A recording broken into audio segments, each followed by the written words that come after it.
मनानी दिपिन नाम है मेरा।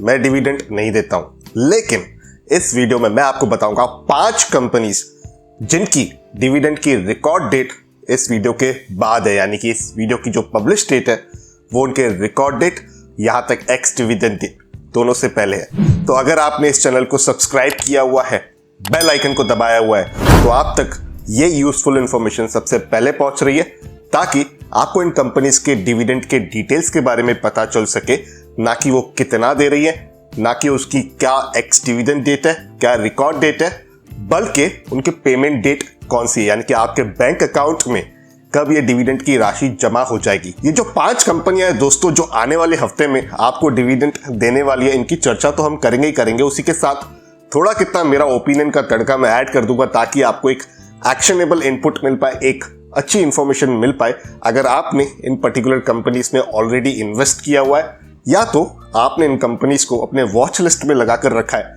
और कहीं ना कहीं सोच रहे हो कि क्या इनमें निवेश अब करें या ना करें, तो शुरू करते हैं इस यूजफुल और इंफॉर्मेटिव वीडियो को। आइए मिलकर सीखते हैं। दोस्तों, डिविडेंड की इंफॉर्मेशन के साथ साथ आपको एडिशनल इंफॉर्मेशन भी प्राप्त होने वाली है, क्योंकि अलग अलग सोर्सेज से मैंने डेटा को कंसोलिडेट किया हुआ है, ताकि आपको एक ही वीडियो में डिविडेंड की इंफॉर्मेशन तो प्राप्त हो ही, उसी के साथ इन पर्टिकुलर कंपनीज के फंडामेंटल्स किस प्रकार से हैं, इन कंपनी के रेवेन्यू किस प्रकार से है, इन कंपनियों के शेयर होल्डिंग पैटर्न किस प्रकार से, इन कंपनीज के प्राइस का जो मूवमेंट है वो किस प्रकार से हुआ है, उसकी भी इंफॉर्मेशन आपको प्राप्त हो जाएगी। काफी वैल्यू आपको मिलने वाली है इस पर्टिकुलर वीडियो के माध्यम से, क्योंकि जो प्रेजेंटेशन मैं आपके साथ शेयर करूंगा उसे डिटेल्ड तरीके से आपके लिए क्रिएट किया गया है, कस्टमाइज किया गया है।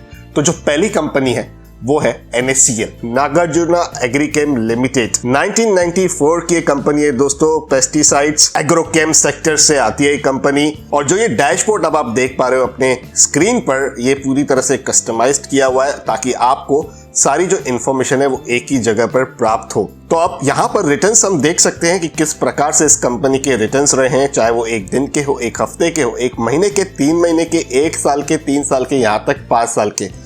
तो करीब 100% के रिटर्न 5 साल में इस कंपनी ने बना कर दिए अपने शेयर होल्डर को। अगर प्राइस मूवमेंट की बात करें तो ये ग्राफ आप देख पा रहे हो, 1 साल का यहाँ पर आप ट्रेंड देख पा रहे हो, जहां पर जुलाई 2020 के बाद लगभग इस कंपनी का जो स्टॉक प्राइस है वो एक पॉजिटिव ट्रेंड में ही चल रहा है। शेयर होल्डिंग पैटर्न की बात करें यहाँ पर, तो प्रमोटर्स के पास जो हिस्सेदारी है वो 63% के आसपास है, यानी कि 63.88% है। यहाँ पर कोई भी प्लेज नहीं है, प्लेजिंग थी, लेकिन पिछले क्वार्टर में ही प्रमोटर्स ने अपनी प्लेजिंग रिलीज की है। तो यहाँ पर जो 38.37 नेगेटिव फिगर आप देख रहे हो, यहाँ पर प्रमोटर्स ने अपने प्लेज को रिलीज किया हुआ है।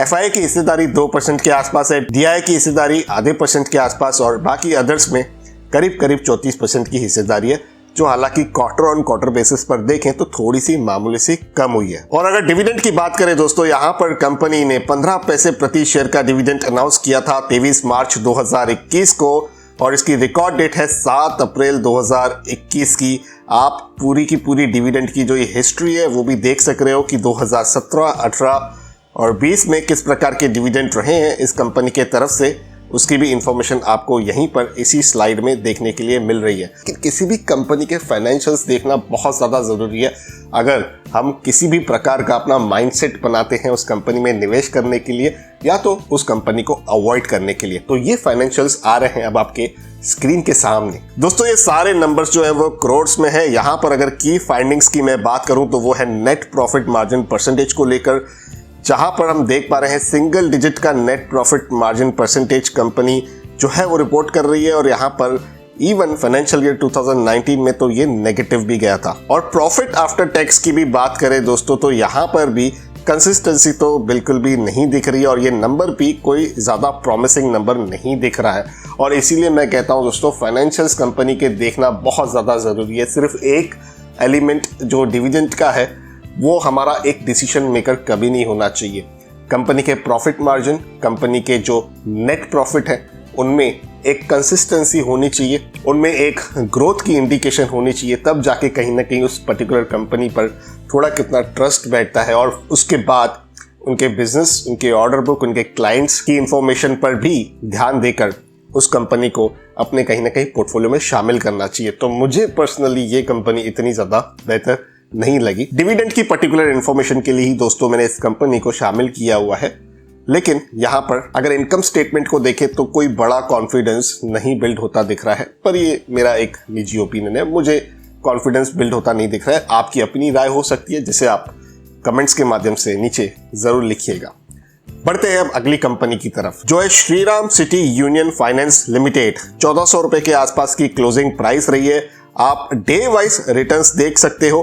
5 सालों की बात करें दोस्तों तो नेगेटिव रिटर्न है, 3 सालों की बात करें तो भी नेगेटिव रिटर्न है। लेकिन आप यहां पर इसके प्राइस चार्ट को अगर देखोगे तो जनवरी 2021 से कहीं ना कहीं इस पर्टिकुलर कंपनी के स्टॉक प्राइस में एक स्पाइक आया हुआ है, हम ये क्लियरली देख सक रहे हैं। शेयर होल्डिंग की बात करें तो यहां पर प्रमोटर्स के पास है 34% के आसपास की हिस्सेदारी और एफआईआई के पास करीब करीब 28%, डीआईएस के पास करीब करीब 4% और बाकी अदर्स के पास 33.5% की हिस्सेदारी। वैसे अगर आपको नहीं पता है तो मैं ये बताना चाहूंगा आपको, ये जो कंपनी है वो फाइनेंस प्रोवाइड कराती है कंज्यूमर ड्यूरेबल प्रोडक्ट्स के लिए, जो वाइट गुड्स होते हैं जैसे कि वॉशिंग मशीन हो गई, रेफ्रिजरेटर हो गया या कंप्यूटर यूज करते हो तो इन पर्टिकुलर प्रोडक्ट्स के लिए फाइनेंसिंग प्रोवाइड कराती है। बड़े बड़े डीलर्स के साथ इस पर्टिकुलर कंपनी के टाइप्स ऑलरेडी हो रखे हैं, तो ये इस सेक्टर में काम करती है, एक एनबीएफसी है। लेकिन डिविडेंड की भी डिटेल्स देख लेते हैं कि किस प्रकार के डिविडेंड इस कंपनी ने अनाउंस किए हुए हैं। तो यहाँ पर 10 रुपया प्रति शेयर 19 मार्च को अनाउंस किया था कंपनी ने। रिकॉर्ड डेट इसकी भी 7 अप्रैल 2021 की है और डिविडेंड की जो हिस्ट्री है वो भी आप देख पा रहे हो 2018 से लेकर 2021 तक की, और इसकी जो पेमेंट डेट है वो 19 अप्रैल की है। और अगर कंपनी के शेयर्स हैं और आपको डिविडेंड चाहिए तो रिकॉर्ड डेट आप नोट करके रखिएगा, उससे पहले शेयर्स को नहीं बेचिएगा, नहीं तो उस रिकॉर्ड डेट के अंदर अगर आपके पास शेयर्स नहीं है इस पर्टिकुलर कंपनी के तो आपको डिविडेंड नहीं मिलेगा। डिविडेंड डेट्स पर छोटा सा मैंने एक इन्फॉर्मेटिव वीडियो ऑलरेडी बनाया हुआ है, मैं ऊपर आई बटन में उसकी लिंक दे दूंगा, आप उसे जरूर देखिए अगर आपको डिविडेंड डेट्स के बारे में ज्यादा इन्फॉर्मेशन चाहिए तो। इस पर्टिकुलर कंपनी के भी एक बार फाइनेंसिस को देख लेते हैं कि किस प्रकार के इनकम स्टेटमेंट रहे हैं। देखिए, रेवेन्यू की बात करें तो लगातार बढ़ती जा रही है, उसमें ग्रोथ कंसिस्टेंटली हमें देखने के लिए मिल रही है। प्रॉफिट की बात करें तो यहां पर प्रॉफिट में भी हमें 2019 तक तो कंसिस्टेंसी पूरी तरह से दिखी थी। 2020 में कहीं ना कहीं कंसोलिडेटेड होता हुआ दिखा है हमें। नेट प्रॉफिट मार्जिन परसेंटेज की बात करें तो वो भी 12% से तो ज्यादा ही रहा है इस पर्टिकुलर कंपनी का। पिछले 5 सालों की अगर हम बात करें तो वो भी एक ठीक ठाक सा सिग्नल है। लेकिन जो ये प्रॉफिट कम हो रहा है, यानी कि फाइनेंशियल ईयर 2020 में प्रॉफिट कम हुआ, तो वो कहीं ना कहीं थोड़ा सा अनकंफर्ट वाला फीलिंग मुझे यहाँ पर दे रहा है, क्योंकि पहले ये एनबीएफसी है और एनबीएफसीज को लेकर थोड़े से चैलेंजेस है। ये लोग ज़्यादातर रिटेल्स के साथ टाइप करके रखते हैं। अभी वो रिटेलर्स जो हैं, यानी कि जो स्टोर वाले हैं, वहाँ पर लोग ज़्यादा वॉक इन करके नहीं जा रहे हैं, माहौल थोड़ा सा ऐसा लगा हुआ है। तो यहाँ पर इतना ज़्यादा मुझे कंफर्ट फीलिंग नहीं आ रही है किसी एनबीएफसी में इस पर्टिकुलर टाइम पर एक नया निवेश करने के लिए। लेकिन अगेन हर बार की तरह ये मेरा अपना एक निजी ओपिनियन है। अगली कंपनी की तरफ बढ़ते हैं, समझते हैं कि वो किस प्रकार के डिविडेंड देती है और किस प्रकार की कंपनी है। दोबारा एक NBFC, Edelweiss financial services limited. 66 रुपए के आसपास का प्राइस था। क्लोजिंग में 5% की तेजी से इस पर्टिकुलर कंपनी का स्टॉक प्राइस क्लोज हुआ है। अगर हम लास्ट ट्रेडिंग डे की बात करें तो यहाँ पर रिटर्न्स आप देख पा रहे हो। 5 साल के रिटर्न्स हालांकि इतने ज़्यादा प्रॉमिसिंग नहीं है, 18% के आसपास है। 3 महीने, 1 महीने और 1 वीक में तो नेगेटिव रिटर्न्स है। प्राइस मूवमेंट की बात करें तो यहाँ पर 2017 से लेकर 2018 मिड तक तो सब कुछ ठीक रहा है, लेकिन उसके बाद कहीं ना कहीं हमने देखा है कि जो प्राइस है वो डाउन ट्रेंड में कहीं ना कहीं चले जा रही है। यहाँ पर शेयर होल्डिंग पैटर्न की बात करें तो प्रमोटर्स की जो होल्डिंग है वो 33% के आसपास की है, लेकिन 11.5% प्रमोटर्स ने अपनी जो होल्डिंग है उसे प्लेज किया हुआ है। एफआईआई की बात करें तो 32.5%, डीआईआई की बात करें तो 4.25% के आसपास, म्यूचुअल फंड्स की करीब करीब 2% और अदर्स की 30%। डिविडेंड इस कंपनी ने 90 पैसे प्रति शेयर का अनाउंस किया हुआ है 25 मार्च 2021 को, जिसकी रिकॉर्ड डेट है 28 अप्रैल 2021 की। 2018 से लेकर आप देख पा रहे हो अपने स्क्रीन पर किस प्रकार का जो डिविडेंड है इस कंपनी ने दिया हुआ है अपने शेयर होल्डरों को। पेमेंट डेट इसकी भी 19 अप्रैल की है। जैसे मैंने कहा कि ये 19 अप्रैल तक आपके अकाउंट में आना चाहिए। 1-2 दिन प्लस माइनस आप पकड़ सकते हो, एग्जैक्ट डेट्स में शायद हो सकता है थोड़ा कितना वेरिएशन हो। दोस्तों, प्रॉफिट की बात करें अगर यहाँ पर तो नेगेटिव फाइनेंशियल ईयर 2020 का नेट प्रॉफिट मार्जिन की बात करें तो नेगेटिव 2020 का पूरी तरह से इम्पैक्ट आया हुआ था इस पर्टिकुलर कंपनी में। अगर हम फाइनेंशियल ईयर 2020 की बात करें तो ये जो इनकम स्टेटमेंट में हमने इम्पैक्ट देखा प्रॉफिट पर, उसी के साथ इस कंपनी पर डेप्ट भी थोड़ा कितना ज़्यादा ही है, तो उस वजह से मुझे इतना कॉन्फिडेंस फील नहीं हो रहा है। और मेरी वही राय है जो मेरी प्रीवियस कंपनी के लिए थी, जो मेरी निजी राय है कि एनबीएफसीज में इस समय मुझे इतना प्रॉमिसिंग आउटलुक नहीं दिख रहा है। इस नियर टर्म में जो डस्ट है पहले वो सेटल हो जाए, उसके बाद ही कोई फार विजन वाली स्टोरी एनबीएफसीज के अंदर हम डेवलप कर सकते हैं, या एटलीस्ट मैं अपने प्रोस्पेक्टिव से कहूँ तो मैं डेवलप कर सकता हूँ।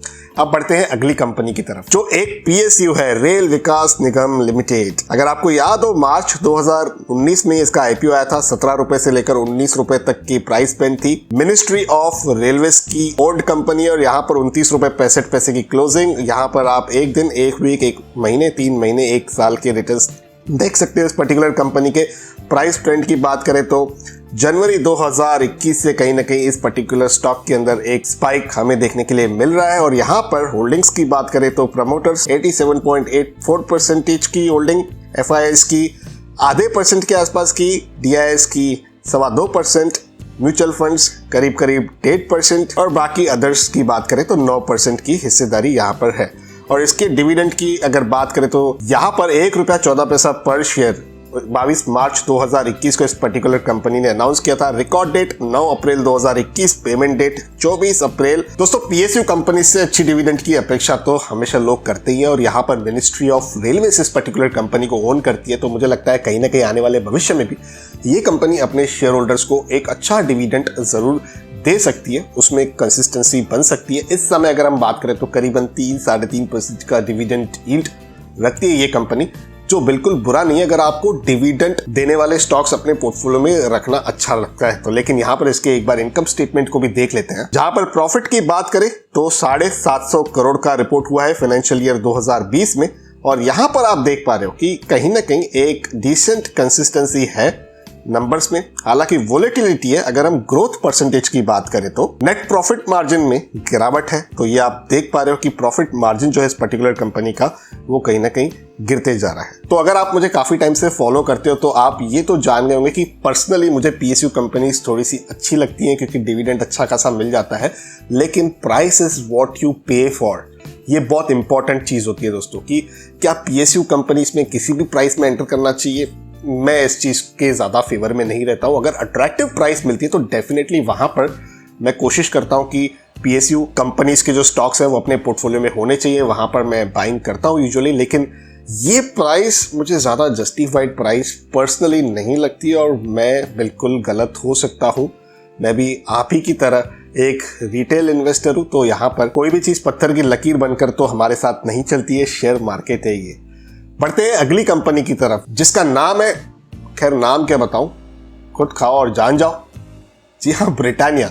इस पर्टिकुलर कंपनी के हालांकि जो डिविडेंड की डिटेल्स है मैंने मेरे टेलीग्राम ग्रुप में शेयर कर ली थी ऑलरेडी, तो ये एक इशारा है, अगर आप टेलीग्राम पे हो तो आप हमारा जो ग्रुप है टेलीग्राम का संडे निवेश, उसे जरूर ज्वाइन करें, जो बिल्कुल फ्री है। वहां पर भी मैं काफी इंफॉर्मेशन जो है आपके साथ शेयर करता रहता हूं। तो डैशबोर्ड की तरफ क्विकली बढ़ते हैं और देखते हैं किस प्रकार की इस कंपनी की इंफॉर्मेशन हमें देखने के लिए मिलती है। लास्ट ट्रेडिंग सेशन में मामूली गिरावट के साथ बंद हुआ था ब्रिटानिया इंडस्ट्रीज लिमिटेड का स्टॉक 3600 रुपए के आसपास, लेकिन एक वीक, 1 मंथ, 3 मंथ, 1 साल, 3 साल, 5 साल, यहाँ तक उससे भी आगे अगर मैं चला जाऊं, अगर मेरे पास यहाँ पर स्पेस होती तो आपको पॉजिटिव रिटर्न्स ही हमेशा इस पर्टिकुलर कंपनी का स्टॉक जो है वो बनाता हुआ देखा है। एफएमसीजी इंडस्ट्री से है, एफएमसीजी सेक्टर से ये कंपनी है दोस्तों। सदाबहार सेक्टर है ये, मेरा पर्सनल फेवरेट सेक्टर है और यहाँ तक ब्रिटानिया के प्रोडक्ट्स भी मेरे घर में मौजूद रहते हैं। लेकिन मैं यहाँ पर बायस बिल्कुल भी नहीं हूँ, मैं रैशनल होकर ही नंबर्स और जो भी डिटेल्स है वो आपके साथ शेयर करूंगा। प्राइस का जो आप चार्ट है वो देख पा रहे हो, कहीं पर भी यहाँ पर दिक्कत नहीं दिख रही है। कैटेगरी की बात करें अगर शेयर होल्डर्स के, तो प्रमोटर्स के पास